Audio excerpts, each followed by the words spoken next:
What's up, everybody? It's me again, and it's time to lean in, bitch. We are back for Bling Empire episodes 5 and 6. The show, it has really developed so many storylines, and one person that we really haven't talked about in studying thus far is Kim. Kim, she's more of a supporting cast member, but it seems like, as I mentioned on this show, what I like about it is that all whether we're the main or supporting, they're getting the right type of exposure on the show. So Kim, we were introduced to her in the past. At this moment she's at odds with Anna. She's all in this girl's bathroom, stuff like that, child. And at first, she seemed cool, but then when that happened, I was like, yeah. So in this episode, we find out that Kim is looking for her father. Kim, basically, her father left her and her mom at a young age. And so since then, until now, she wanted to find her father. Now, Kim and Kevin had an altercation in one of the previous episodes, right? But it turns out that they both have very similar situations. Now, Kevin is an orphan, so he doesn't know his mom or dad. He's on a search to find them. But Kim has her mom in her life, but doesn't know who her father is. So it's quite interesting that these two have made a full circle and they've come to some type of connection based off of this. So I found it to be very nice. Now, in this episode, it's Kevin's birthday, and they throw him a little party. And I thought it was very cute, light seeing all the individuals were there. And at this moment, he's still pressing and pushing to kind of like talk to Kelly, child. His mom is there, and she looks at Kelly as it's like, oh no, you got your hips are too small, child. I thought that was cute, but I'm just like, okay, look, like Kevin, once again, like you are really pressing this issue, and I just really don't like that he's doing that to Kelly, especially knowing that she is under this like new form of a breakup with her ex-boyfriend. Now, later in this episode, to piggyback off of that, Kevin goes on a date with Kelly. And I was like, oh my God, like I was so like shocked that it actually happened and on the show. But then again, why am I shocked? I mean, he's been trying to get this girl since she was okay in a relationship. So of course he gonna try when she's broken up. And they go on the date. The date is cool, the date is fun, but at the end of the day, she's talking and she's just like, going on this date helped me realize that I need some time to myself and that I'm not quite over Andrew, because she says that all she's thinking about is Andrew. Of course you're thinking about Andrew, girl. I mean, that is who you want to be with. It sucks that, she went on this man's date, of course, and gave Kevin some kind of hope, but you can see clear as day as the date is ending that she's not really interested. And I think even he knows it. He kind of felt rejected, whether he played it off or not. In his eyes, he is saying that she's playing hard to get. No, she's not playing hard to get. She's playing not ready for you, whatever that game is, because she's not ready for you or any other man other than Andrew at this moment. She has not moved on, Kevin. In the scene with the shaman, the bonfire, I mean, these type of scenes where they bring in individuals like fortune tellers or people that read palms and shamans or whomever, on reality TV shows, I always find these to be a little inauthentic. I just feel like when it comes to these shows, like, that they have probably had a conversation with them ahead of time. I'm not saying what they do is fake, but I'm just saying it just always seems like what they predict and what they're seeing and what he say, child, take this, use this energy, give me this.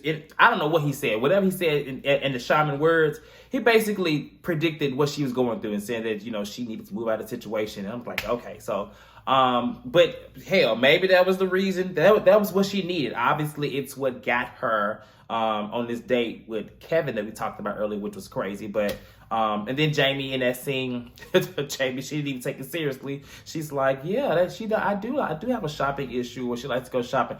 Kim has decided to talk to her mom about finding her father.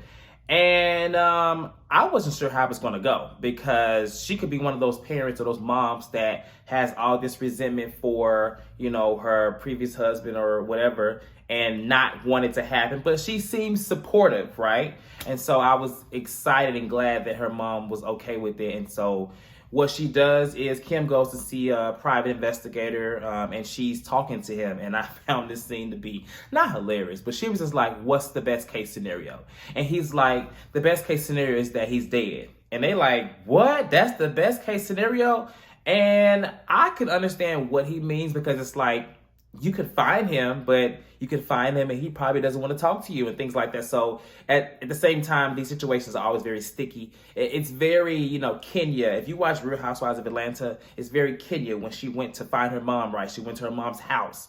And in doing that, her mom wanted nothing to do with her. So that's just an example of why he was saying it may be better that he may be dead, because this situation cannot go the way that you want it to go. You may find him, but he may not want to see you. He may not find you. So I understood exactly what he was saying. And I'm glad that, she was still willing to pursue it. So on a lighter note in this episode, Christine, who I love and hate at the same time, she threw Baby G a party. If you watch Real Housewives of Atlanta, I thought Phaedra was extra when it comes to parties, when she had parties for Aiden. Child, Christine, she didn't threw this baby a whole extravagant event, and she was just like, oh, I want it to be great. But at the same time, that baby is not going to remember any of this, okay? But I feel like one thing he may remember, which is what I remember the most, was the Gucci claw machine. Child, I would have been at that machine putting all the coins or whatever I needed to give me a couple of Gucci bags. I used to love claw machines as a child. So, I'm like, a claw machine with Gucci bags in it? That was everything, okay? But a little too much. And so at the party, Anna is there. Of course, they have their little relationship, but Anna decides she wants to jump in the balls and play, and this obviously upsets Christine. I don't really know why. I was worried for Anna, because Anna is a woman of a certain age, so I was like, Lord, she gonna hurt her bones, something like that. But that's why I love Anna, is because she is that girl. She is of a certain age, but she's so fun. And, I think even she regretted getting them balls. But Christine was very upset. I don't know if because she felt like it took a moment from her or Baby G's party, but that's ridiculous to me. So that brings us to one of the later scenes, or close to final scenes, is when they have the leather party. And I will say, when I saw Kevin getting dressed for the leather party, I was like, okay, I would have thought it would have been more of a little sexy type party, but then seeing Kane, I was like, okay. But when we got there, because I had this debate with my boyfriend too, he thought that it was more like just wear leather. But I was thinking like dominatrix or like, sexy type of leather. But I don't know, it can be done differently. They get to the leather party, and this party is very interesting. Like, they have these little machines where her booty's getting done and stuff like that. I don't know. But the takeaway from this episode and this scene was Christine giving her speech, and she goes, someone has an anal fixation or something like that. I don't know the exact words she said, but she said it towards Anna and called her out. Anna was not happy. Anna said, what? So I don't know why she did that. I mean, I know they having their issue, but Christine, I'm like, Christine, why are you doing this? Like, obviously you're holding on to the invite thing, and then probably the party issue where she jumped in the balls. But Christine, you are barking at the wrong tree. And I think we find it out in one of the next episodes. Episode 6 was really light. It was a great continuation. You see Anna getting ready for a yoga event, child, and all of her other friends, Kane and individuals, are there. And then we see Christine show up, right? And so when Christine shows up, she's obviously not dressed. And I'm like, oh shit, Anna didn't told this woman, or didn't tell her. So Christine said she told her they were coming to have drinks and kiki or whatever. So this, going to have drinks turns into a yoga event, which then turns into a stripper party. And Anna basically says that she intentionally told her that just to get back at her, to teach her a lesson. So this is the type of stuff I love. Like, I like that they're having these little back and forth, but it's not like mean and nasty like some of the other reality TV stars on other shows. But it's it's a battle, clearly, but it's not like a mean battle. No one is trying to tear anyone down. It's just a little fun, little shade, get backs. Like, at this point, Anna definitely got her lick back. And I like that Christine was like, oh, like, I'm not gonna be doing this in this dirty haunted house. We haven't seen Cherie in a while, but in this episode, Cherie has more camera time. And in this episode, we learned that her mother passed months before this. And so she's trying to find a way to see her mother again. And I'm like, girl, you trying to die? Because that's, let's be real. In my mind, if you're trying to see her, like, what are you trying to do? You know, she's saying that maybe that her mom is inside of her child, or maybe her mom is here in the form of the child. I'm like, okay, like, I am all into religion and spirituality, but when it comes to stuff like this, Cherie, I'm a little scary. So I was creeped out, like, okay, she really was trying to find a way to see her mom. But I love Cherie. Cherie is very sweet, and I think she just misses her mom. They had a very good relationship, and so seeing her so, persistent in trying to find a way to contact or connect with her, I thought it was a very light scene, and I thought it was very sweet, as Cherie is. So in the previous episode, we saw Kelly go and meet with Andrew, right? But they meet up again this time, and the dogs, and that dog is a setup. I just feel like that it's just weird to me. I really feel like that Kelly is, the fact that she invites him over and they're all talking, and then she's like, okay, no, this is not what it's gonna be. I just feel like that maybe she's not telling the truth. Now, I know she's not telling the truth to them over there, and saying that she's seeing Andrew, which I get why. But as far as the camera, what we're watching on the TV, I feel like they're back together, but they're pretending like they're not. Because he's a very unstable, insane type individual, and just looking at him, he just seems a little crazy. Well, I'm not sorry. He is crazy. He just seems a little disturbing to watch. And so his reaction when she says that is so different than all of his previous reactions. And I know he's walking on eggshells because he's already showed his ass to her, but I just feel like there's more to this situation. I feel like they actually are dating, and they're just not really saying it. Period. But if they're not, it's definitely a setup. I think she needs to completely distance herself from him. But she's not, because she doesn't want to be. And that's because she wants to still be with him. There's still hope there. And that's something that she has to figure out.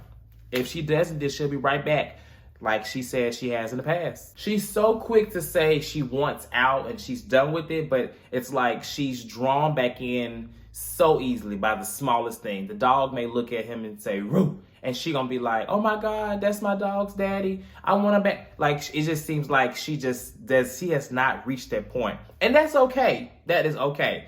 But I think she has to be honest with herself, and that will help her live in her truth versus being confused and lying to everybody else and things like that. Because it's her business. It is her business. But at the same time, it's everybody's business now, because it's happening in a public place. Everyone is, you gave them this business, to talk about. So now it's like, it's too late to try to say, oh, I want to keep this to myself now, because you've already put it out there. So in one of the final scenes, they go on a beach day, I think to Malibu or something like that. And, it's a nice, fun scene. Christine shows up. She always showing up extra child with these white towels. I don't know if they were actually beach towels or yoga towels, or were they like spa towels? I don't know what they were, but she brought some towels. She always bringing gifts. She's a very giving woman, honey. And the takeaway from this scene, well, let's talk about Jamie now. I follow Jamie on Instagram, and she's definitely a fashion icon. I don't know what she was doing with that, what's that, turtleneck on or whatever, like Kane said. Like, usually she's very fashionable, but I was confused. I'm sure, I know our beaches are very cold here in California. They're not that warm, but girl, a turtleneck, I'm confused. But back to the main thing of the beach day. Kelly and Kevin have a conversation, and Kevin is just like, you haven't called me, I haven't talked to you, and all this stuff. I'm like, Kevin, let it go. This woman clearly does not want you. I mean, that's so harsh to say, but she is caught up in a situation that you don't need to be involved in. You said you don't want to be a rebound. So in that case, I think you should back up, enjoy this friendship that still exists now. Stop going to Anna. Stop trying to do all this extra stuff. Just sit back, relax, and worry about finding your parents or other stuff is going on. Talk to Kim. leave Kelly alone if you are not going to be her friend, because she is in the most fragile spot. And he gets his feelings hurt, he gets the skinny dipping. First of all, Kevin is very attractive, okay? Him getting that water, his little cakes and stuff like that. I don't know. It was just a nice scene, and that's really what I got from it. I think that Kevin just needs to leave her alone at that moment, which he probably ain't. I'm sure he's not. Feelings probably hurt, just like most people. Rejection is real, so yeah. Other than that, these 2 episodes, they were okay. I did not enjoy them. They just were not like the previous 4.